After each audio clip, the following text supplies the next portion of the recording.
Vienokia, kitokia, visokia sriuba reikia mokėti išvirti, šį kartą šventiškesnė. Sriuba su lašiša arba vaivorykštiniu upėtakiu.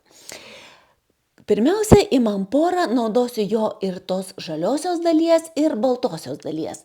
Ir pirmiausia, susmulkinu tai, ką reikės pakepinti, tai porą ir morką pakepinsim svieste. Ir smulkinsiu pjaustyklę, paimu, ne šitie pailgi, va tokie, kad būtų mažiukai kvadratukai, sunkiai fokusuoja kamera, tokie mažiukai kvadratukai, tai šitą pjaustyklę užsifiksuoju į sietelį ir smulkinu. Labai patogu, nes gaunasi iš karto tokie kubeliukai. Aš ir žiemai užšaldžiau morkas štai tokiais kubeliais. Ir iš karto neiškrapštydama tęsiu toliau, dabar susmulkinsiu porą ir porą dėsiu tokį stačią, kad gautųsi tokios ilgos tarsi lazdelės. Tiesiog trinkt, porą kartų trinkt ir turim jau tokias ilgas, baltas poro lazdelės, kurios pakepusios duos tokį savotišką skonį. Beje, porą naudokite žuvieniai vietoj svogūno, nes jis toksai švelnesnis ir skonis būna, toksai subtilesnis, kad neužgoštų žuvies skonio. O žaliąją dalį dedu skiltelį sietelį ir trinkt ir turim žalią dalį irgi supjaustytą. Dabar imu puodą, naudokit storą dugnį puodą, nes tame pačiame puode ir pakepinsim ir virsim. Tuo gerai, kad tada skonis mūsų neišeina ir taip pat prie sviesto įdedu arbatinį šaukštelį aliejaus. Toks receptas, taip ir visada darau. Taigi dabar pakepinam.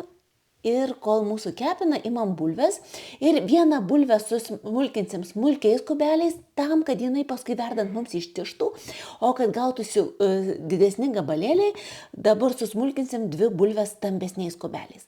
Kad gautųsi kubeliai, vėlgi papjaustom tokiomis reikelėmis, maždaug, kad gautųsi tas toksai mūsų kvadratukas. Kai naudosit pjaustyklę, darykit judesį tokį trink, tada jums labai lengvai susipjaustys. Štai pažiūrėkit, kubeliai jau keliauja į puodą. Ir kodėl juos pakepinam? Todėl, kad jie išliktų paskui patiekale tokiais ir gabaliukais ir truputėlį skonis geras gaunasi. Tik tai nepalikit puodo ilgai, nes jau bulvės nori degti, tai truputėlį lyg ir maišot, bet kadangi smulkinam labai greitai, tai čia mums greitai ir pasikepins. O morkytės, nusišneku. O likusią bulvę susmulkinam mažiukais kubeliukais. Štai tokiais kubeliukais, kuriais puikiai tinka smulkinti tada, kai jūs smulkinat baltai mišrainiai. Ir bulves, ir morkas, ir agurką. Nesvarbu, jūs dedat šviežią ar raugintą, o į puodą dabar pilu sultinį, aš nuviriau žuvies kauliukus ir dar pripyliau vandens. Ir sukrapštau bulves, dabar viskas truputėlį pamaišom, uždengiam puodą, palaukiam ant didesnės ugnies, kol užvirs, kai užverda, primažinam ugnį, įdedam druskos ir uždengiam ir paliekam ant mažos ugnies, kokį 20 minučių, kad mūsų daržovės gerai išvirtų. Kai daržovės gerai išverda, tada supilam. Šį kartą aš turiu čia upėtakio gabaliukus, galite naudoti lašišos gabaliukus, išmaišau, pilu grietinėlę, o grietinėlę laikau tokia mindelį, nes jisai patogus, toksai ir kai reikia į kavą įsipilti, į arbatą įsipilti, kas geria su grietinėlė ar su pienu.